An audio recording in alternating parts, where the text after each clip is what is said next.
What's up, everybody? Welcome to CFP Talks. My name is Joe Nissom, and with me, as always, is my main man, Mr. David Fuchs. What's He's up? refreshed. He's Dude, back. I'm actually like surprised you're saying that because I don't think I look or like seem very refreshed, uh, to be honest. You feel the same high strungness. Yeah, New York. We're like back. No, well, the trip, I mean, from the trip, yes, amazing. But as you know, the travel back was a little bit Yeah, chaotic. And I think no, I think we're moving back towards like Eastern Standard Time, which is 6 hours ahead or 6 hours behind of where we were. But like for example, this morning, and we're recording this on a Friday, we just got back yesterday, where we were up this morning at like 4 or 5 o'clock in the morning, no, that's the like best. 4 o'clock, because and not because we wanted to, but because it was almost like that's when we were getting up when we were there. So and it was a little earlier, but I think we're still kind of like on our time, Yeah, our inside clock, our internal clock is like still there. yeah, So we've been up for a while and we, doing a lot of settling back in. a lot of laundry. A lot. A lot of- A lot. Well, with that in mind, we are a stone's throw away from the November exam. Yeah. Um, and I think we are kind of getting into where everybody starts to kind of panic, their eyes get wide, they're stressed out. And I think everybody's inclination is I'm going to take the week off before the exam from work and I'm just going to Pound it. cram until till the exam. This is something you and I have talked about on this show multiple times about the week before the exam. And it's cool because you've had two different experiences with it. You know, when I took my CFA, I had two very different experiences with it where I was studying until the last minute. It made the exam misery. Like to the point where like I was so burnt out by the exam and then, coming back and doing it another time, it was a completely different experience and significantly less stressful. Still stressful, but less stressful. Tell me a little bit about what you think exam week should look like. So if I'm taking the exam on a Thursday, as an example, when do you think you should start shutting Like it shut it down? down. When do you Yeah. think you should, or at least significantly reducing your study? I think like probably that weekend, like this, like maybe Sunday, you do like maybe like one last thing, but maybe like, well, I would definitely Wednesday not do any. Like, and now we're assuming Thursday's the exam. Wednesday, I wouldn't do anything. I would just literally chill the entire day. Make sure that you're like eating good, so you're not having like fast food and pizza, and you're gonna feel like shit that night or feel like Right. shit the next day. Um, so I have like a relaxing Wednesday. Maybe Thursday, or sorry, maybe Tuesday is the last time I like actually do anything in terms of like any content.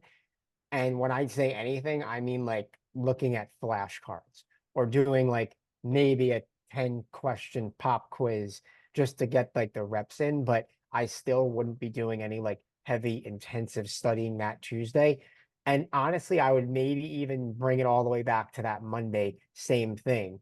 So like I would say that weekend is about the last time I would do any like deep intensive studying sessions. This is a interesting topic because my and I think anybody who went to college in the US, your instinct is I'm just going to cram. I'm going to sit in the library before this exam. I'm going to pop 12 Adderalls and I'm going to study for this exam. I'm going to go take my finals. And unfortunately, that is a not a great tactic, but it does work in college, right? You'll get by, right? It'll be very stressful. You'll go through finals, but you'll get by. An exam of this magnitude, and this is something that I changed my tune on probably a couple years ago, especially being back in the exam cycle, was that last week really has to be the week that sets the tone for the exam. And it's not just for rest purposes, it's also to get your mental well being back in line. That, and for most of us, that last month is when you're going to be most dedicated. It's when you're not skipping days or skipping hours. In fact, that month before is when most people are trying to find more time to study. Ideally, we want to be doing that 2 months out or 3 months out. But for most of us, that last month is the month where you're absolutely the most disciplined. And if you're really ramping it up, especially the month before, that last week, you really want to be coming down. And my suggestion is 5 to 7 days out is when you really start kind of bringing it down, where you really don't want to be taking a mock exam more than, We I always say should say, 7 to 10 days. yeah, We always say about a week, yeah, about a usually. week. I mean, like 4 to 5 days out is an absolute latest. Yeah, If you're dealing with a crunch time frame and you absolutely have to, you just don't want to be taking a mock exam on a Monday that's 170 questions, 6 hours, and doing the same exact thing again on Thursday. It's torture. no way. Yeah. I mean, So Saturday and yeah, Sunday is a good distance from your exam where yeah. you want to be doing that, because now you have something to chew on for the rest of the week, where you can sit there, you can review the exam, you can break it back into parts, and so on. And I think that is a really, really important thing. I think, would you say the second most important is, besides bringing it down, is sleep? Yeah. Yeah. Oh, yeah, for sure.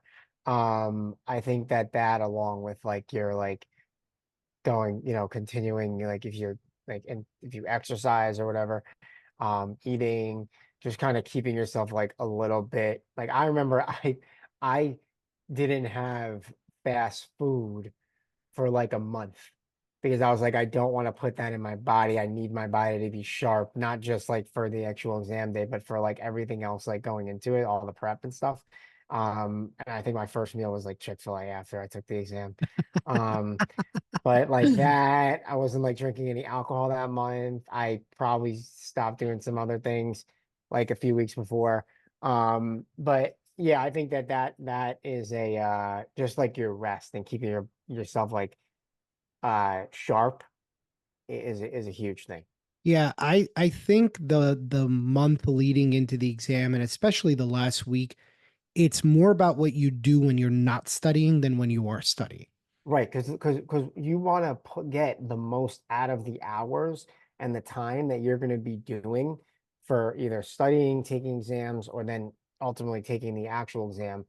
You want to get the most out of that. So it's like everything that you do outside of your prep is gonna set the tone for the effectiveness of what you actually do. I'll call it Mm, in the gym or like in the lab when you're actually studying. Like yeah, if you're eating like shit and you're not sleeping well and you're drinking on the weekends, getting hammered, like you're not going to have effective sessions when you go to prep.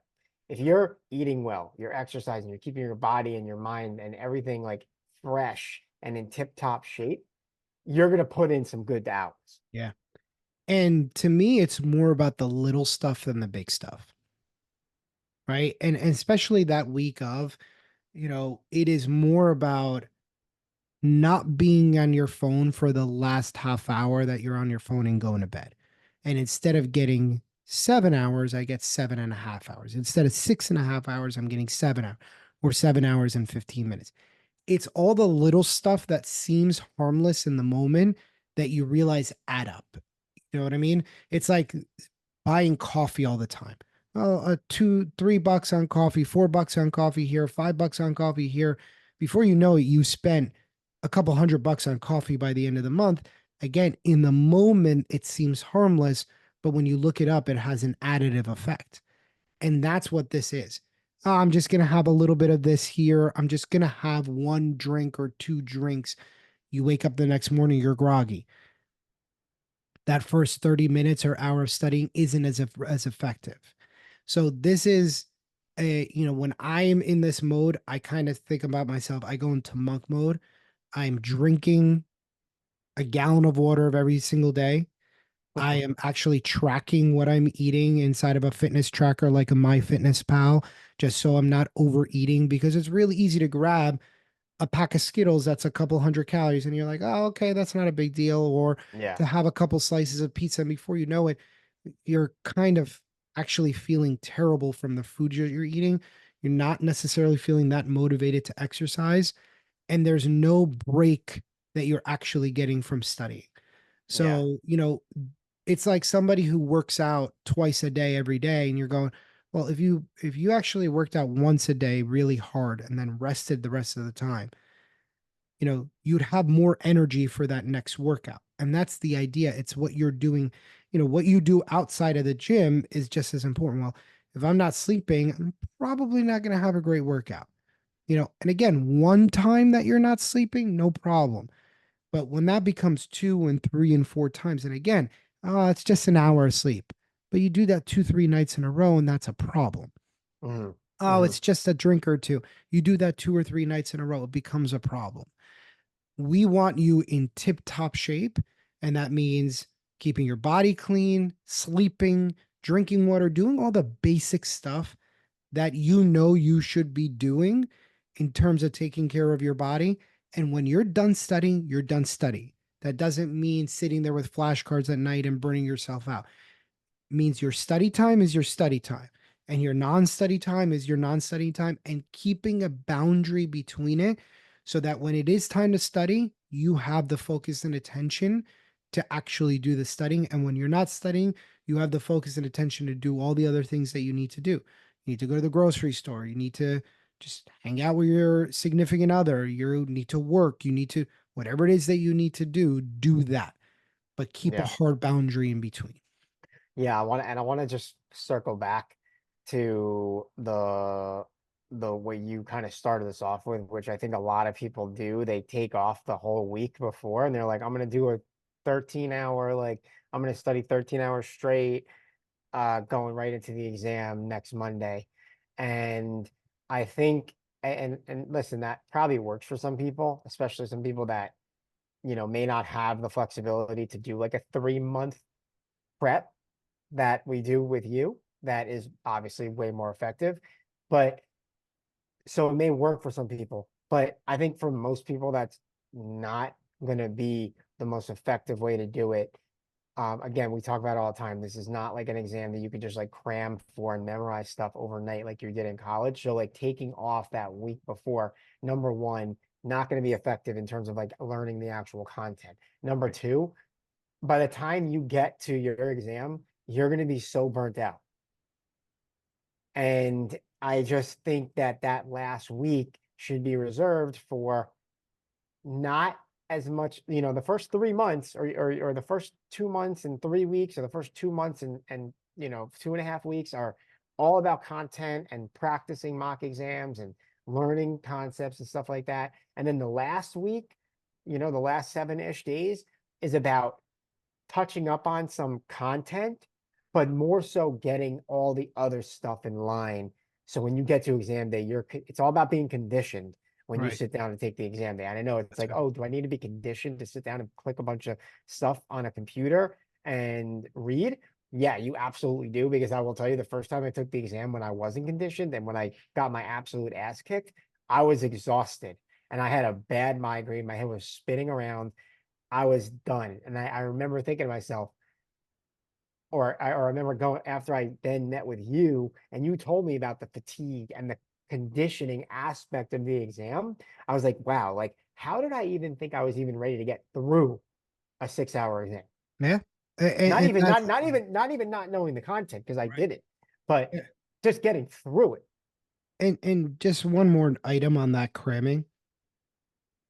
Um, there's people out there who take the week off, cram, and pass the exam. 100%. Good That's for why I you. said it. It works for some people. There's a subset of people that works for. It and I actually hate saying that it works because I think it's a very specific set of circumstances that allows somebody to do that. Like if you take the week off and you study 50 hours in that week or 60 hours in that week and you're popping Adderalls and doing all that kind of stuff, it doesn't work. This is something that you've done. You've passed the exam, but literally, if I ask you 1 week later to do a calculation or to ask you a question and you don't know it, what is the point of getting your CFP?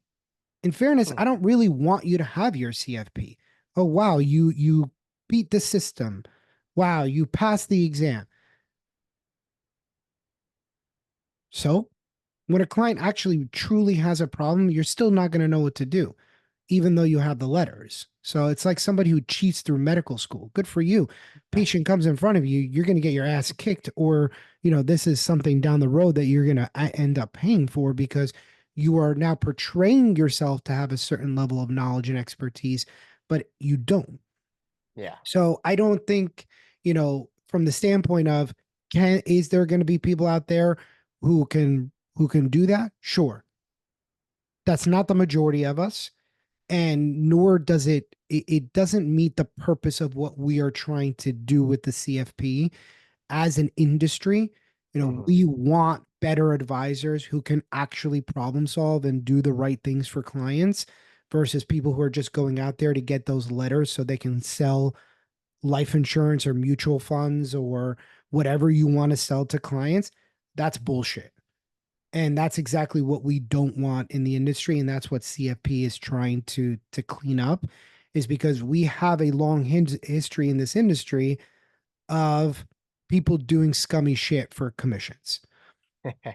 And that's what Yeah. we're trying to avoid with, and that's what CFP was kind of setting the standard. So if you can do that and you're good at your job, good for you. You are a freak. Congratulations. I'd like to shake your hand. And I'll pay for the frame for your CFP certificate. But for the rest of us, if you are not that 0.0001% of people who can do it and then retain it, you want an approach that doesn't force you to cram at the end. Hmm. Right? Something has horribly gone wrong if you have to sit there and cram for the last 40 hours. In college, it's because you drank on Tuesday, Wednesday, Thursday, and Friday, so you have to cram on Saturday and Sunday. Good for you. That's college. No real repercussions other than a grade and your parents kicking your ass. Now there's actual repercussions. Yeah. So, as always, everybody, we hope that you found this information helpful. Any questions, comments, or concerns, feel free to reach out to David or myself, and we will see you guys on our next episode. Take care, everybody.